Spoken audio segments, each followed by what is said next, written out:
Well, we've been paying a lot of attention to Iran, but what about Gaza? Let's pivot our focus back to the area that is being pummeled in what I don't think is just a war. I don't think it's just a conflict. It is a genocide, in my opinion, and the opinion of many others. Hospitals flattened, families buried under rubble, children dying of starvation and dehydration because aid is deliberately being blocked. Entire neighborhoods have been erased from the map. For over a year, more than 2 million Palestinians have been trapped in what's been described as the world's largest open-air prison and bombed relentlessly. And the world knows. Western governments know. The media knows. And yet it continues. Blow up and flatten everything. That was an actual word-for-word message from an Israeli government minister. Chilling words that weren't spoken in secret, but out loud for all to hear. And perhaps that's the most horrifying part. They're not hiding it.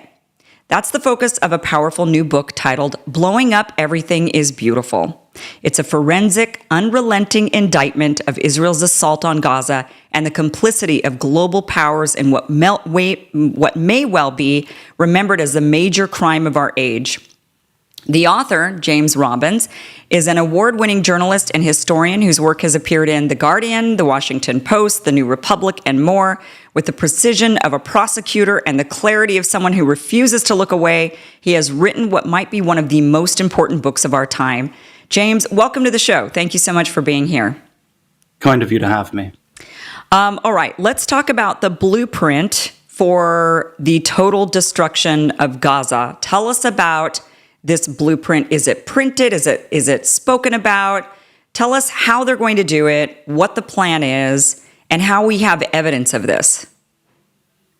Many years after some terrible atrocity, historians will often pick their own brains about whether or not there was a blueprint or a schematic that the perpetrators followed. Who did what and when, who knew, and how were the atrocities carried out. I think that now we can say with some confidence that there is at least a strategy or an outline of a plan for the total destruction of Gaza. And it follows two tracks. It's a kind of pincer movement. Lately, we've been watching with horror as we've seen Palestinians go to these armored citadels run by the so-called Gaza Humanitarian Foundation, where they are literally just massacred by machine guns and by tanks. And the Gaza Humanitarian Foundation is a deliberate strategy to concentrate the entire population of the Gaza Strip in the south, around the wreckage of Rafah, the city, which has been completely razed to the ground. It no longer exists. And these armored citadels, these aid distribution points, are really not only to concentrate the population, but also to make them dependent on what the Israelis allow in. Now, that's one track. The other track is an Israeli government ministry or agency that was started earlier this year called the Voluntary Immigration Bureau. Now, Bezalel Smotrich, the Israeli finance minister, a couple of weeks before the creation of this Voluntary Immigration Bureau, was sort of musing out loud at a conference at the Knesset, and he was saying, well, if we took out 10,000 a day, by take out he means remove, depopulate the Gaza Strip, not just take out in the sense of kill. If we take out 10,000 a day, it will take 6 months. And if we take out 5,000 a day, it'll take a year. These are the sort of terms in which Israeli war leaders are thinking about what they want to do to Gaza. And the Voluntary Immigration Bureau is the means by which Gazans will be made to leave their own homes with no chance of ever returning, complete exile, complete exodus. I think it's important to remember, back in January of 2024, there was another Israeli minister called Shlomo Karhi. He's the communications minister.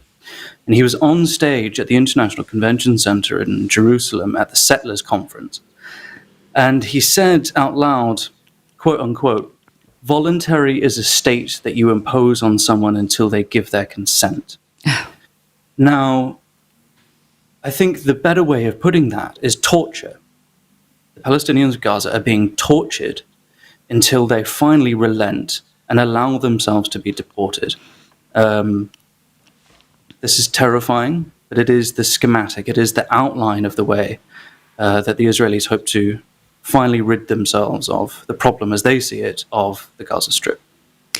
Where do they think they're going to be placing these, what I think 2 million people? I mean, it's hard to know exactly how many people have been killed. The official numbers are 55,000 have been killed, but other numbers say that it's closer to 200,000 because they just have a lot of missing people. They don't. The 55,000 is the confirmed. They have the bodies. They've got the identifications, but there's another 150,000 missing apparently that could be blown to bits under the rubble.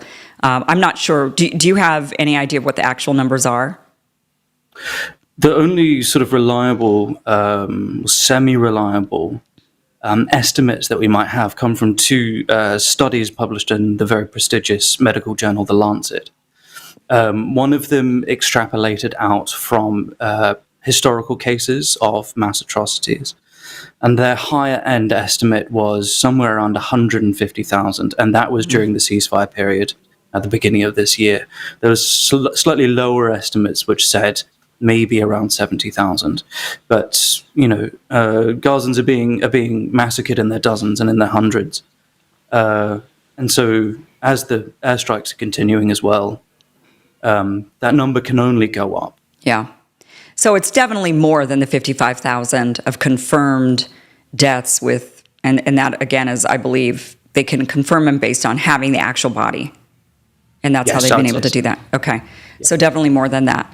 So they're, just to totally understand this, so they have blocked aid into the Gaza Strip. They then started this Gaza Humanitarian Foundation or whatever, which is really, they claim it's a nonprofit, but it was really created by the Israeli government. Who created this exactly?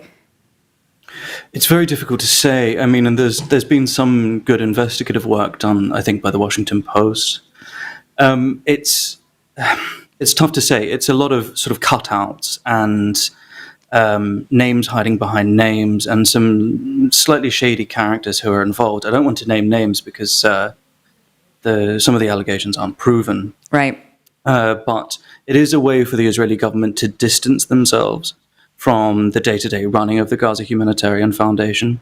And the fact that it had a massive turnover in leadership just in the first weeks that it was in operation speaks to the fact that nobody in charge is really in charge. They are, it seems, completely inept.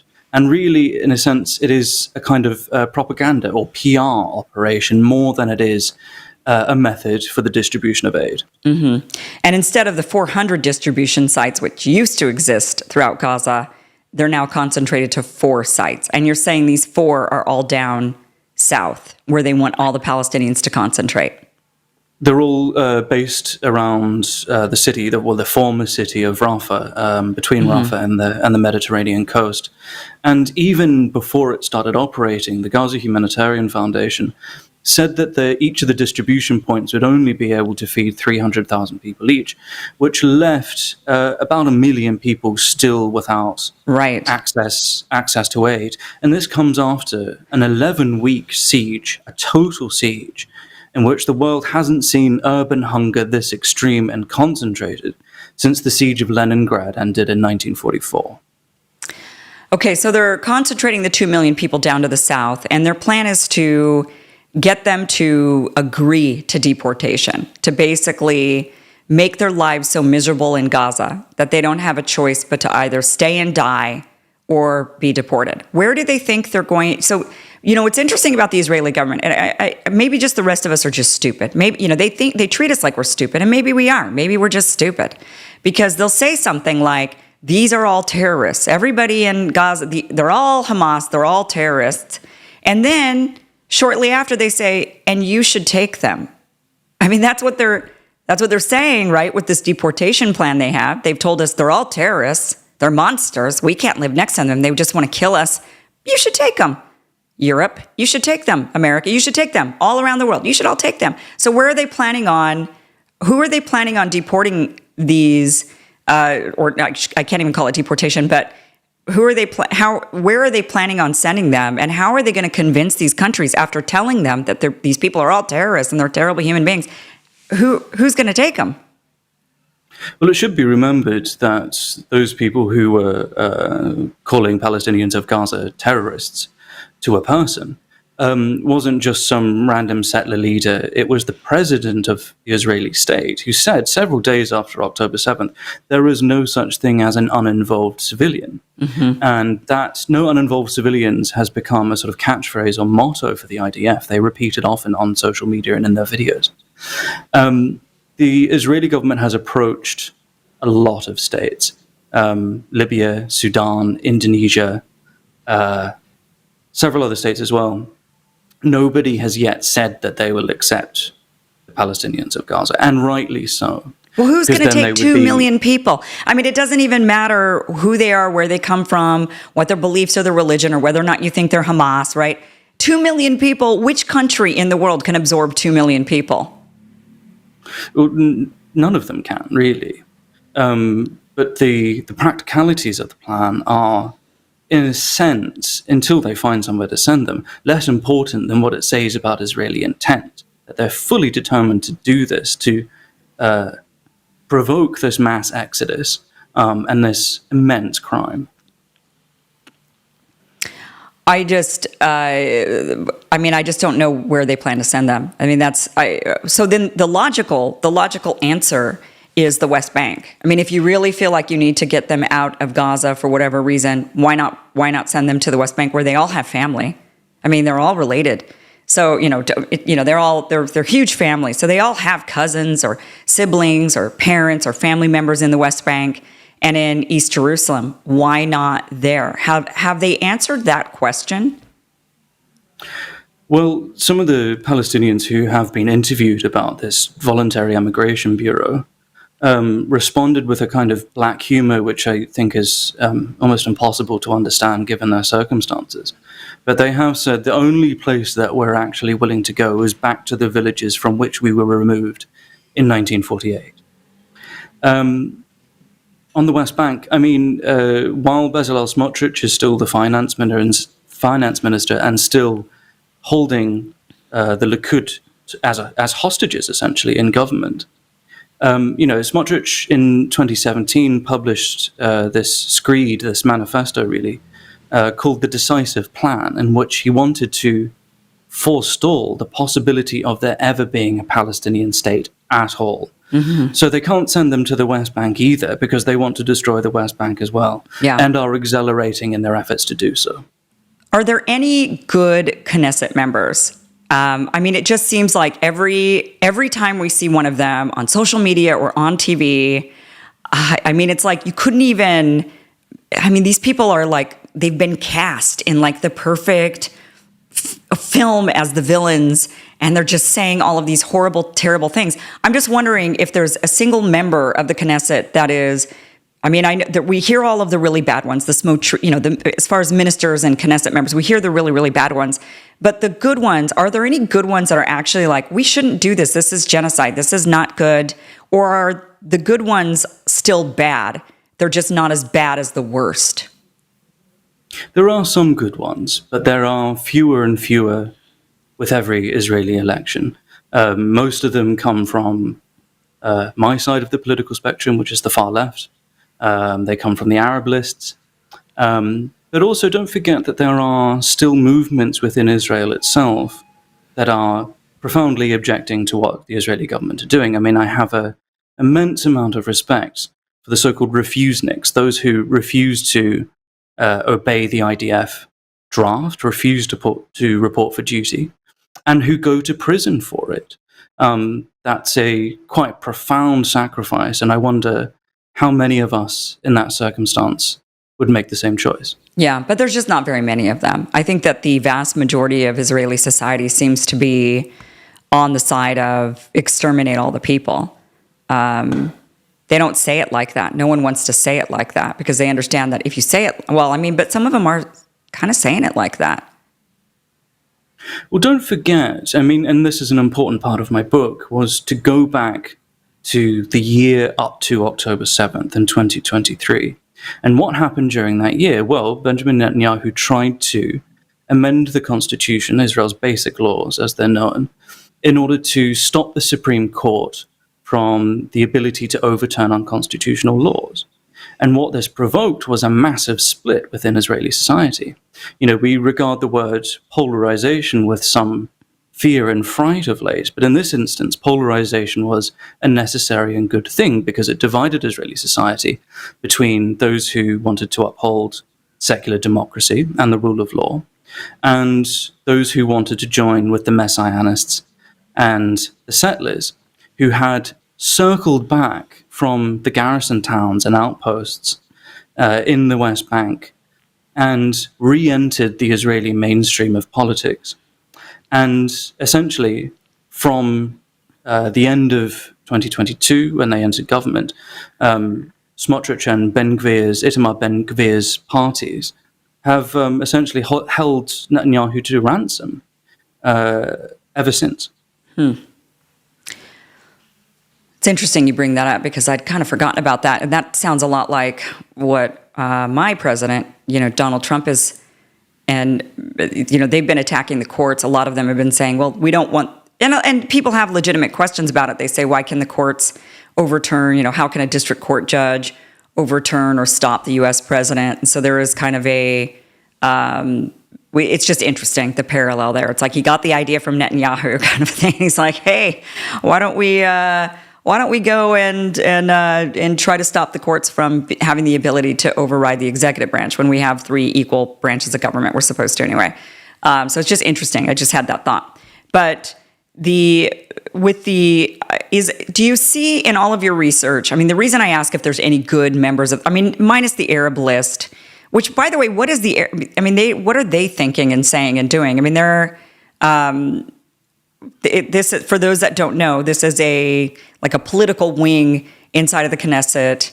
They usually don't vote on things, I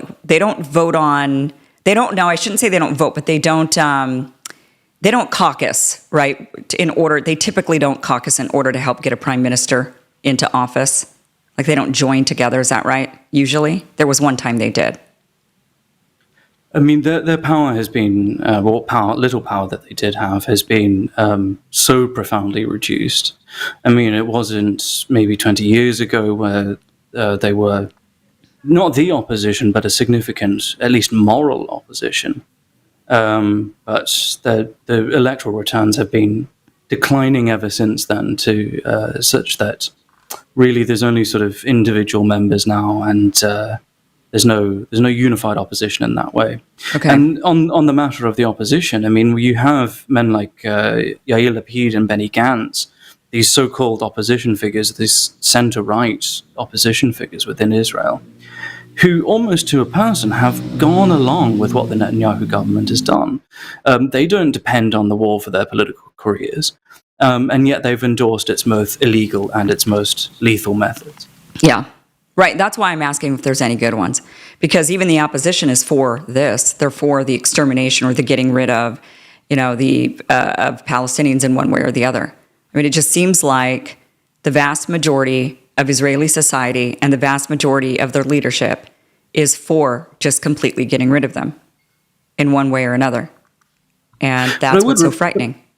I would remind you that in that protest year of 2023, there was a sort of dawning realization, especially amongst the Israeli middle class, that the worst elements of what Netanyahu was trying to do in his judicial reform was an expression of what the occupation was doing in the way that it had boomeranged back into the mainstream of Israeli political life. They opposed it then, and it doesn't necessarily mean that they won't oppose it again in the future. Yeah. So how do you see this actually ending? And at this point, they are shooting at, we're hearing reports every day. The news has been completely overshadowed by Iran and Israel at this point, which I'm sure Israel is gleeful about that now, in some sick and twisted way. They're happy that they're being bombed by Iran, right? Because they get to say, we're the victims. Look at what's happening to our people. Look what's happening to us. And they get to cover up the crimes that they're doing every single day to the Gazans still. Then when I read what's happening in Gaza, and which now I have to kind of do a special search because everything's Iran. I see that, innocent people are being shot and killed every day just waiting for food. They're just trying to get to food, and the Israelis are killing 35 one day, 58 another, 11 another day. I mean, it's just every single day I'm hearing about people being killed. What is their justification at this point for continuing on this war?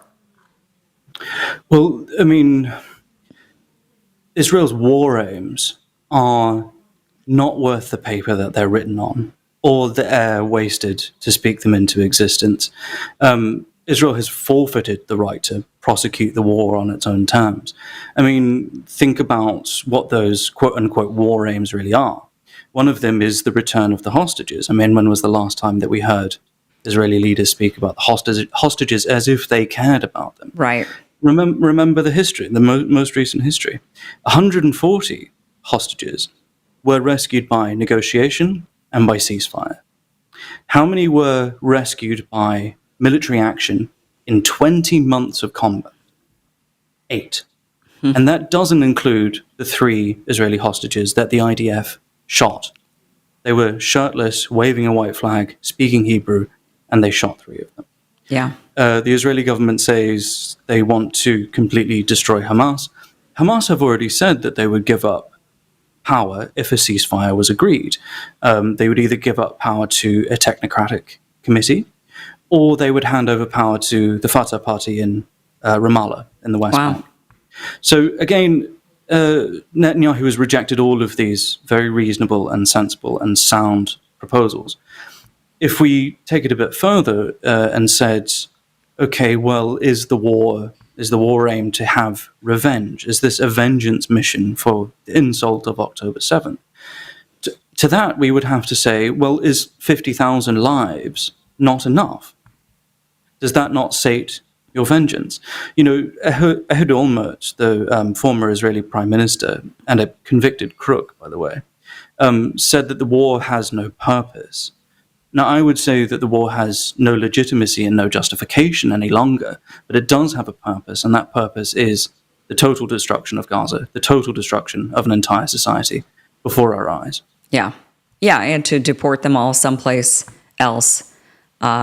Which is do you think they're actually going to be able to pull it off?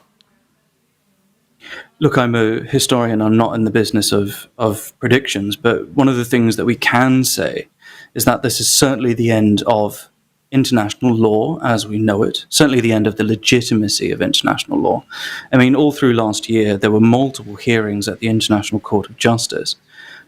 Israel was ordered multiple times not to commit genocide, not to incite genocide, and to provide aid to the entire population of the Gaza Strip, who they occupied. That was another ICJ ruling that was issued, that Israel is an occupying power in Gaza and therefore has its own obligations. They were ordered to, again by the ICJ, to stop their assault on Rafah in May of 2024. And what did the Israelis do? They completely ignored that order. What does that do to everyone who was watching this go on?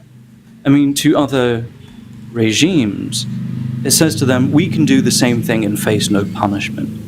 But also, you know, to the ordinary person, to the ordinary worker, they're forced to really realize that their own protection is gone. If this people over here can be massacred, slaughtered, placed under such degrees of stress and torture that they are expected to leave the only home that they've ever known, then what's happened to my protection? Aren't I just like them, alone and undefended? I mean, Israel has a real accomplice in this, not only just a patron and an armorer, but a sort of legal linebacker, if you like. Just as Israel broke the 11-week siege just a couple of months ago, again, Bezalel Smotrich, because he says exactly what he thinks, he admitted that they were only letting in a tiny trickle of aid in order so that the United States remains as a sort of protector of Israel from the vicissitudes of international law. Now, there's a name for that, which is a protection racket. For a few loaves of bread, Israel gains immunity from the worst crimes of the modern age. Yeah. Speaking of the ICJ or the ICC, so Israel has obviously been accused of genocide. They've been brought in front of the courts. The courts are going to, like this being the end of international law, I mean, it's just kind of a mockery of the whole thing. Like, what in the world are you going to do? So from my understanding, they're not even going to have these hearings for a couple of years. So it's going to be, so after they commit the genocide, after they get rid of all the Gazans, then they're going to go in front of the courts. And what is their defense going to be once they've done everything that everybody accused them of? And what will they even care? I mean, I think the bigger question is, what will it matter? So Israel will be sitting there and they're like, yeah, we did it. I mean, or they'll say, no, we didn't. They were all Hamas. We had to. So they left, or they left on their own. It was voluntary. We didn't force them. They left on their own. We didn't commit a genocide. But even if the world says, yeah, right, okay, we all saw what you did it, you committed a genocide, you killed off all the people and you ethnically cleansed the whole region and now you have control over everything. What does it matter? I mean, so Israel sits there and says, we didn't do it. The court says, you did it. They rule, you did it. Then what? I mean, do they go to jail? Are you going to put the whole country in jail? Like what happens? What does it matter? If there is to be any future at all for international law and human rights, then the trial that will eventually happen at the International Court of Justice in probably a few years' time will be critical. Really, it should be another Nuremberg. It should hand out verdicts that were just as brutal, just as reasonable, shall we say, considering the scale of the atrocities that were committed during the Second World War. But also in its refoundation of international law as a concept, as a living concept. If not, this system that was supposed to protect and defend people who need it, the innocent, will have been found to be almost totally impotent. And we are turning very quickly to a time when the strong rule over us nakedly, though, through might alone. They don't need to solicit our consent for whatever they want to do. And if you object to this coming future, I mean, what happens? You get called an anti-Semite, you get your head kicked in by the cops, or you get sent to an ICE facility in Louisiana. I mean, I can't enter the United States now. I can't enter Israel now. And it isn't because of what I've written, necessarily. It's because those governments object to what I've written. Now, that doesn't sound like a free and democratic society to me. We're heading into a situation in which sort of everything is on the line, and all to please the powerful and the wealthy. I mean, how much money has been spent by the United States arming Israel? I think the figure a couple of months ago was about $19 billion, probably more now. This is why the United States doesn't have a national health service, because more shells need to be sent to Israel to slaughter an innocent population. And you get to work in a Dunkin' Donuts, or you get to go and work in a factory producing those shells. I mean, over here in Britain, when the Foreign Secretary, David Lammy, was asked why Britain wasn't pulling out of its part in the F-35 fighter program, it manufactures some parts for this jet that is being used extensively by Israel. David Lammy said, that it would be a violation of commercial contracts. And there you see it nakedly again. The violation of some of the gravest criminal codes humanity has ever written, just to protect the profits of the already extremely wealthy. I mean, this is the hierarchy. Profit, naked profit, being placed above people's lives. Yeah, I agree that the case needs to be like the Nuremberg trials. And if it's going to carry any teeth, if it's going to actually have any teeth and carry any weight, it would have to have that same result. And that is death penalty, I mean, for these leaders. Otherwise, how are we ever going to, which look like, sorry, but you carried out death of lots of other people and you have blood on your hands, and we execute, I don't know if the UK has the death penalty, but in the United States, we execute people for a lot less than committing genocide. And I mean, I'm not one that's for the death penalty necessarily, but at the same time, but I do think in circumstances of leaders being able to massacre lots and lots of people, I think that's when it is actually appropriate, if there is going to be a time for it to be appropriate. And it's got to be one that, otherwise, how do you, but then again, they did it at the Nuremberg trials, right? They convicted like 12 or something people, gave them the death penalty. But it didn't stop, clearly, it didn't stop future genocides because they've continued to do them. So it's got to be more than just a slap on, a label. It's got to be more than, yes, your country committed genocide and here's the label. It's got to be you personally as a leader who called for this you are a criminal, you're a murderer, and you're going to face that. And I think a lot of us would be very okay with that, personally. And, a lot of our foreign leaders that have been leading our countries into endless wars, and a lot of us wonder, why are they not facing any consequences whatsoever? I mean, we're supposed to be, at least in the United States, we're supposed to be not run by a king, not run by monarchies that could just do whatever they want, but they sure act like it, and they get away with it. And it's horrible. And the United States is just as complicit in what's going on in Gaza as the Israelis. I mean, maybe we're not pulling the trigger or dropping the bombs, but certainly providing the bombs and giving the green light to go ahead and continue doing it. And that is, typically in a court of law, you're just as, if you're an accomplice, you're guilty. And we're certainly acting as an accomplice. Let me ask you, how do you convince people when you're talking to them? How do you convince them that there is this, there's a lot of people who are pro-Israel. They think Israel's just doing what Israel needs to do. How do you convince them?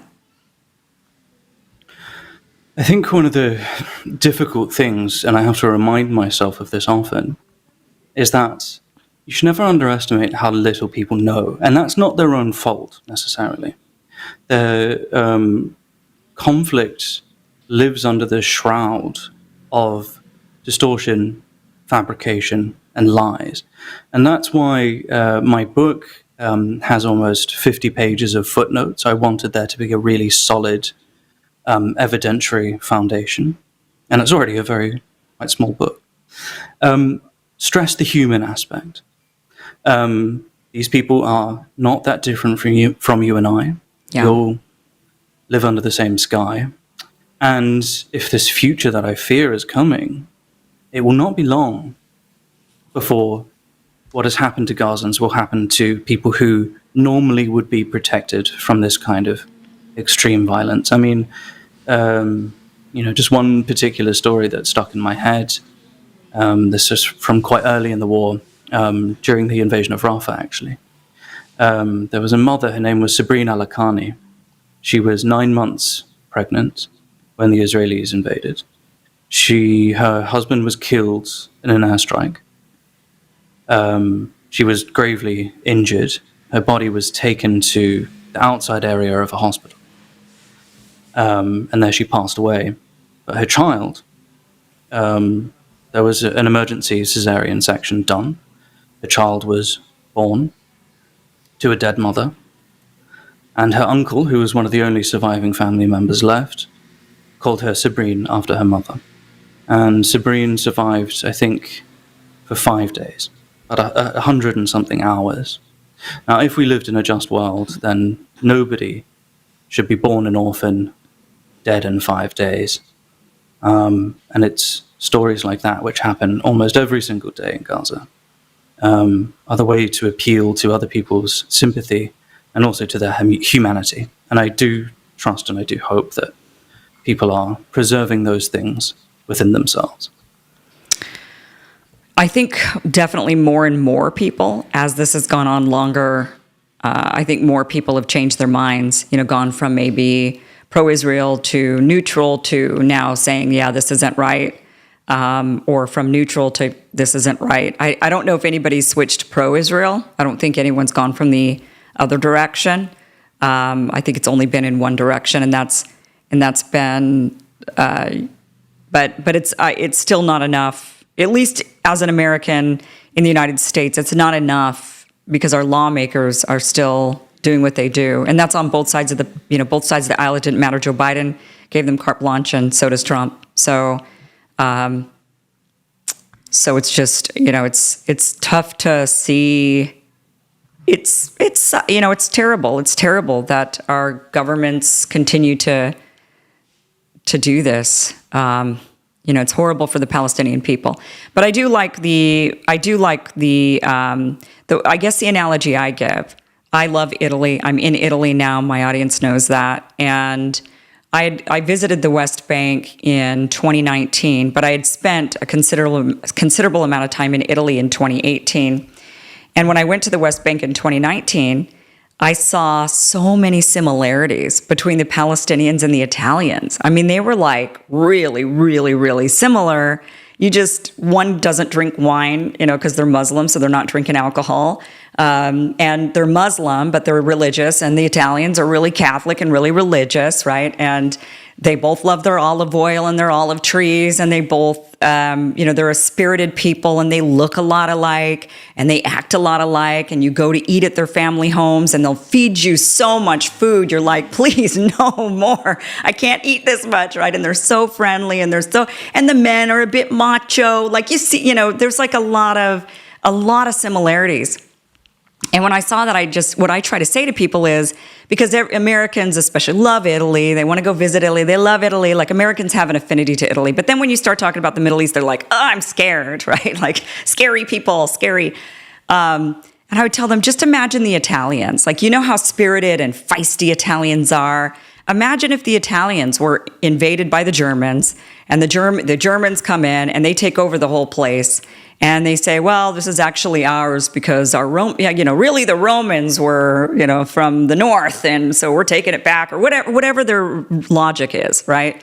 And they come and they were to do the same thing to the Italians that has happened towards the Palestinian people. What do you think Italian people would do? Do you think they would just sit back and take it? Like, do you know Italians? Like, do you think they would literally just be like, or do you think they'd throw some Molotov cocktails? Or do you think that they would try to fight back to get their land back, to have freedom? Like, do you think, and I try to put that, and when they put another group of people that they do have empathy for or love for, and when they put them in that position, then they say, yeah, okay, you're right. Like, I wouldn't expect the Italians to sit there and just take it, and allow the Germans to just run amok and say, well, it's our place, we like it, and we're going to take everything. And, nobody would expect that of the Italians. Everybody would be shocked, in fact, if the Italians just sat back and kind of took it, right?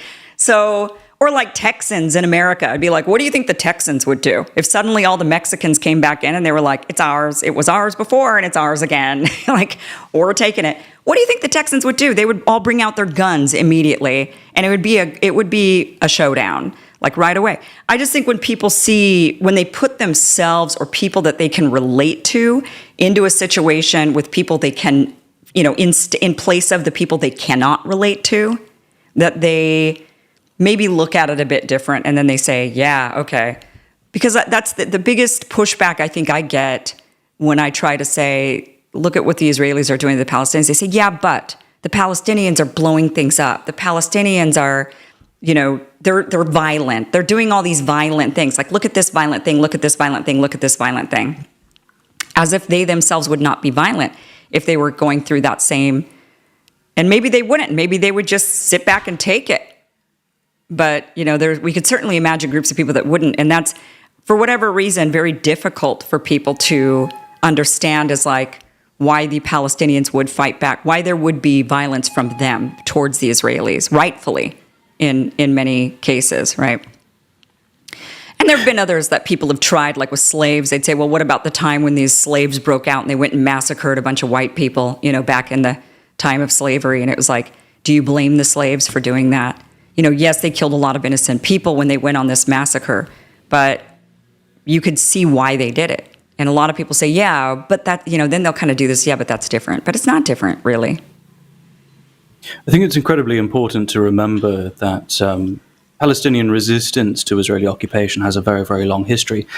And it is inevitable, of course it is, as you say, and it is a protected right under international law to resist an illegal occupation.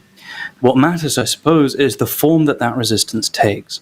Now, I would object, as many, many people would, to the particular ways in which Hamas goes about its resistance methods. But remember, Israeli forces have always used extreme violence against any kind of opposition whatsoever, any form of resistance. Through the 1960s and 70s and into the 1980s, that resistance took a left-wing form. The Israelis destroyed it. So what did they get in return? An extreme right-wing form of violence in the form of Hamas. And don't forget that Hamas depended on Benjamin Netanyahu. Netanyahu allowed more than $1 billion to be sent by the Qataris to Gaza in order to provoke a split within the broader Palestinian movement. So when October 7th happened, hideous as it is something that they should have seen coming, because they had been fostering and incubating this particular form of violence. And in fact, they did know about it before it happened. There was a 40-page, I think, document called Jericho Wall that IDF intelligence had in its possession several months before October 7th, and they did nothing about it. Well, why would they? Look at what they're getting in exchange. They're getting everything they've ever wanted. So why would they have tried to stop something that was a gift to them that they allowed? I mean, there's no way, no one's going to convince me that the most sophisticated intelligence in the world, right, the most sophisticated intelligence military in the world had no knowing of, this group of people that they have under constant surveillance, that they didn't know what they were doing with these like rinky-dink things that they, trucks and whatever, however, there's just no way they didn't know. Of course they knew. They let it happen because they wanted it to happen so that they could do everything that they're doing right now, all the way to war with Iran, which is what they're doing, which is what they've been slobbering over for decades, been looking for that. So,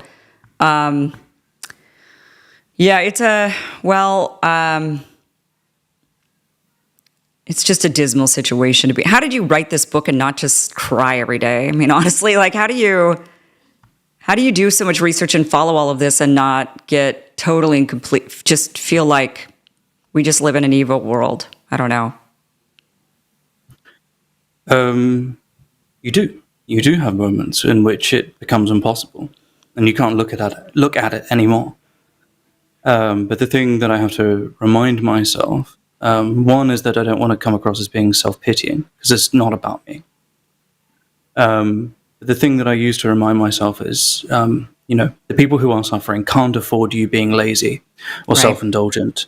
This book is for them on their behalf, and on behalf of, hopefully, a return to a greater sense of justice in the world once this is done. So what will people get when they read the book? Like, what is the aim or the goal, or who should read the book? The audience, the aim of the book? Well, I mean, broadly, Blowing Up Everything Is Beautiful does sort of two things. It's a history written in real time. It's a collection of reporting done over the first phase of the war, month by month, atrocity by atrocity. It's history written in real time. Secondly, it's a sort of a prosecution case. We've been talking a lot about international law, what crimes were committed and how. And it's not just enough to lay out the facts. The facts have to be argued powerfully, and I try to use every bit of writerly skill that I have in order to make that argument. Okay. And as I say in the introduction, I take no consolation in false balance, be that political, legal, or moral. These crimes have to be seen for what they are. Mm-hmm. As I mentioned before, it's important to have a really solid factual basis. That's why there's so many footnotes in the book. But it is a collection, really, that sums up, in a way, what's happened between October and January. And in that way, it can be used as a reference.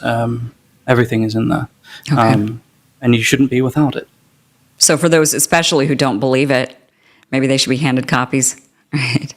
So they can read it. Yes, absolutely. Yeah, more than anyone else, yeah. Yeah, okay.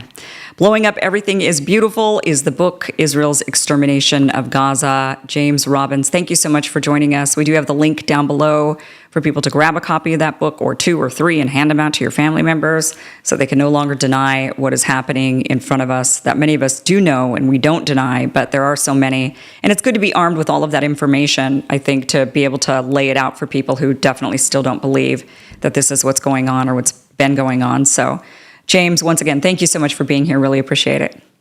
Thank you. It's very kind of you. Hey guys, thank you for watching this clip from the full Kim Iversen Show, which you could check out Monday through Friday, 5 p.m. Eastern at KimIversonShow.com. See you there.